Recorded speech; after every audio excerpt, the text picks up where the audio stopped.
Hey everybody, it's Dan with Pain Free You. I am at the Delaware River again. I was just driving down from my son's house and figured I'd stop here and shoot a video. Today's topic is going to be, what are you telling yourself most often? And the reason that's important is because that's what you believe. That's what you will believe. So, before we do that, let's enjoy the river. Take a couple of breaths. Makes me want to get out the kayak and go fishing. Breathe in the peace, the nature. Breathe out the chaos, the noise, the city, the sounds. All right, so we're going to talk about what we think and say most often. And I've said this a lot. Self-talk is really important. What are the things that you say to yourself and think most often? Because that's what we end up believing. And if you hear the same story over and over and over and over again, whether it's true or not, you'll eventually start to believe it. You know, my example is, there are certain pathological liars who lie so much that they actually think they're telling the truth. And so, as it relates to this TMS mind-body syndrome, if you're constantly walking around going, maybe it's physical, maybe I'm broken, I don't know if I can get better, I'm not strong enough to get better, you know, I've had such a hard childhood, I've always been anxious, I don't know if I'm going to get better. If that's your constant dialogue, what do you think your reality is going to be? It's going to be that, because your brain will believe the things that you are feeding it and instructing it most often. And look, I get that it's very challenging to disconnect those automatic negative thoughts. But it is so important because, again, we believe the things we think and say to ourselves most often.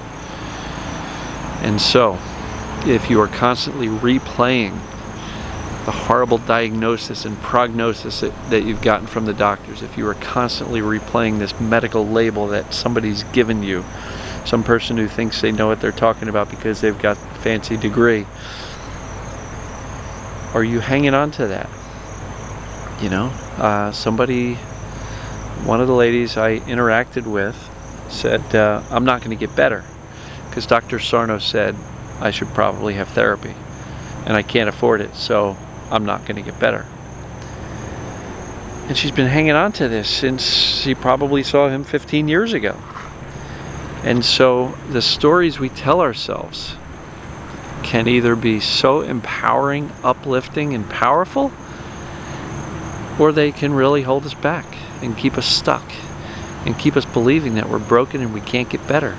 And I don't mean necessarily just physically broken, but mentally, emotionally broken. You know, somebody recently was saying, well, I've got PTSD, so can I heal? And my answer was, you know, what if the label's not helping us, right? You know, does it help a kid in school when they're in 3rd grade and they're told they've got ADD, ADHD? Does that help their performance in school? Or does it just kind of give them this perception that you're kind of broken and you need to take this pill so you can function normally? I don't like labels, particularly in the mental health space, because when somebody says you've got depression, right? Or you've got an anxiety disorder, or you've got ADHD, or you've got PTSD, or you've got a trauma disorder because of what you've been through. I'm not suggesting that they're incorrect, that we don't have certain coping strategies and habits and beliefs based on our experience. That's absolutely real. But what I'm suggesting is that the label that we attach to it can absolutely identify us within ourselves as, I'm broken, I have PTSD, so I'm screwed. Well, there are experts out there, I'm not one of them, but there are experts out there that specialize in helping people overcome PTSD and learn to lead a normal, happy, productive life.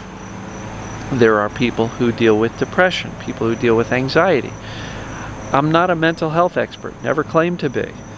But I will tell you, the more you identify yourself as somebody with a mental health issue or a physical health issue, the more you become that.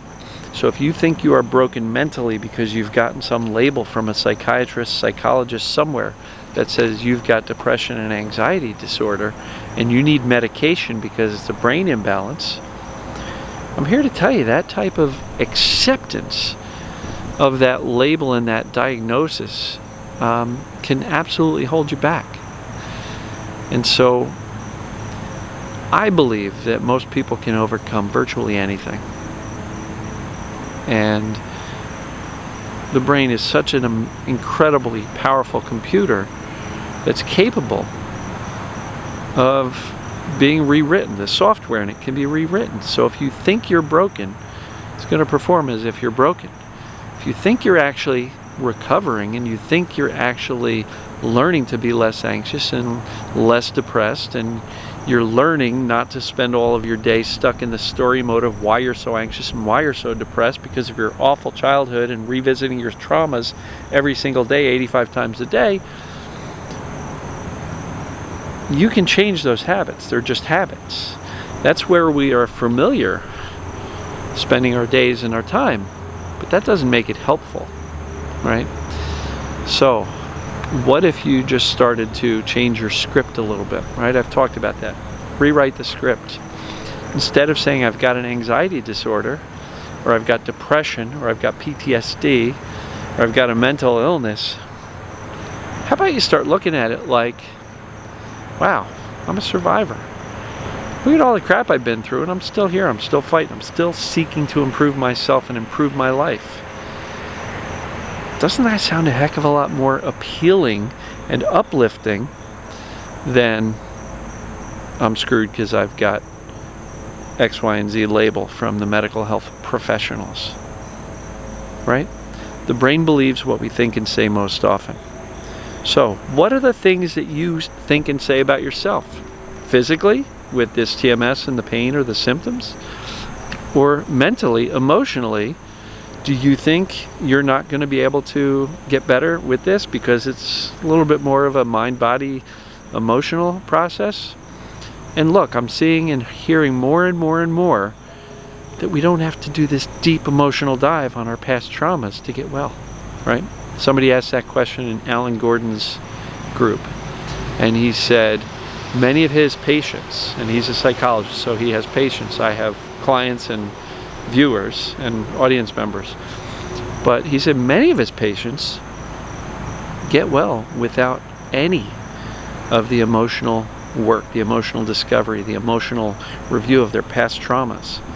And so that to me is just kind of reinforcing my belief that looking in the rearview mirror isn't going to help you create what you want in the future. You know? And if you can connect the dots, great. Yes, the pain or the symptoms started when this, and that was going on in my life. Great. But do you really have to journal about that every day for the next 6 months before you're going to miraculously get better? No. The things that I teach often, in my opinion, are more important. Knowledge. I know exactly what's causing it. Acceptance and belief that, yeah, this is it. Right? Yes, feel your emotions, but right now emotions is what I suggest. Be a normal human being that if you get pissed off, give yourself the opportunity to feel that emotional energy and feel it leave you. Soothe yourself. This is big. Soothe yourself often. Calm your body down. Breathe. Get out in nature, right? This is beautiful. Get out in nature. Breathe. If you're not on the West Coast and not in the fires, but get some fresh air. Get some sunshine in your eyes. And oh, by the way, I don't know if you can see these skies, but they are gray. They're solid gray. We've got the smoke from the wildfires 3,000 miles west of here. But my point is, breathe, get out, soothe yourself. Get out in nature if you can. Get sunshine in your eyes, natural light. Don't spend all of your days indoors if you can help it. All right? If you're capable of getting outside, please do. It is soothing to our body, to our soul. Right? Soothing also involves calming down our thinking. We don't have to believe our thoughts. We don't have to attach ourselves and define ourselves by our thoughts. And if you wake up, you've got a couple anxious, worrisome thoughts, we can go, oh, that was interesting. Let me shift my attention to gratitude, purpose, meaning, happiness, joy. What do I want to do today that'll make me smile? Right? The more you do these types of things, the less of a quote-unquote mental illness you have, because you're actually directing your days and your mindset and your mental energy to something that is all about making you happy. And I'm not saying, we act like we live in a bubble in a fantasy land and that there's no problems in the world. Of course there are. But in your world, you've got the ability to choose what you're focused on all day long.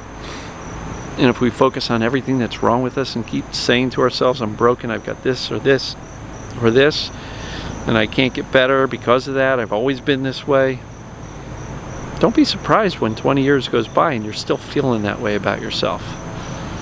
It's never too late to change. It's never too late to start again and just say, you know what, I'm tired of being that way.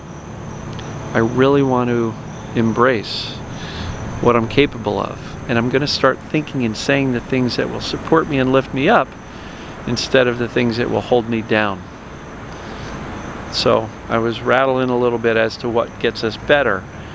Soothing, not only your body, but your thinking, right? That stuff really matters. But then mindset of indifference. And every single day I hear more and more examples of people who say, I'm really working on the indifference, Dan, and boy, does it work. But I got a pain flare up and now I'm freaking out. And I'm saying, go back to indifference. That's what worked before. That's what will work again. The flare up doesn't mean anything bad happened. It just means that things go up and down for a while. You're going to hit some speed bumps on the way towards completely pain-free, right? And if you freak out and panic over a pain returning or a slight flare-up, you were doing good, but it's bad. That's the opposite of indifference. So get back to indifference as fast as you can. Reassure yourself, I'm good, right? That's the video from yesterday. React, or respond. I suggest respond. Cool, calm. Wow, flare-up, didn't realize it. Can I connect the dots to what's going on emotionally? Maybe I can, maybe I can't. And even if I can't, still soothe myself. We don't have to figure it out, right? We don't have to figure out exactly what's happening. People will be like, my pain came back and I don't know what I did wrong. If you can find it and pinpoint it easily, great. But if you can't, don't worry about it. We don't need an answer as to what exactly brought back the pain. It's all just TMS. And the more you can just reassure yourself and say, I'm good, I got this, I'm okay, the faster that pain returning is going to go away again. If you freak out and panic, it's going to stick around longer. And promise me, I promise you, trust me, I did that for 13 years. Lots of panic, lots of catastrophizing when the pain would come back. Oh no, here we go again. The last time this happened, I had the pain for 3 months before it eased down again. And so, what we think about most, what we say to ourselves and think about most is what we believe. And it's actually who we become. So if you want to be cool, calm, and collected, you got to speak to yourself in a nice, soothing way. Kind of the way I do here in some of these videos. It's all right, you got this. It's just TMS. Really, it's okay. Trust me. It's good. Talk to yourself that way. You'd be surprised at how well that works. And the indifference. It's like, you know what? I really don't care if I hurt today or not, because I want to have some fun, and I'm tired of being sick and tired.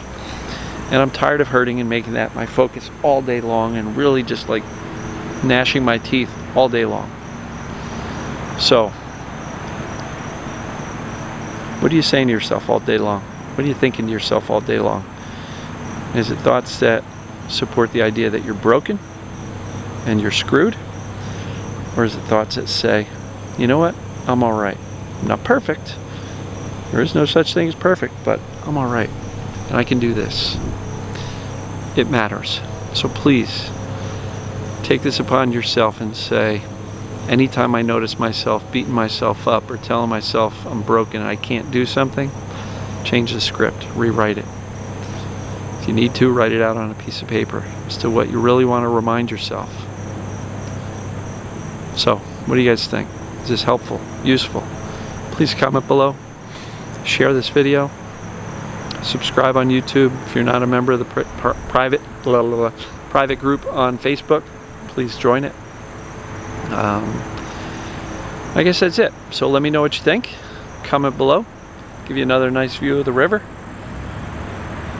And we will talk to you guys tomorrow. Love you.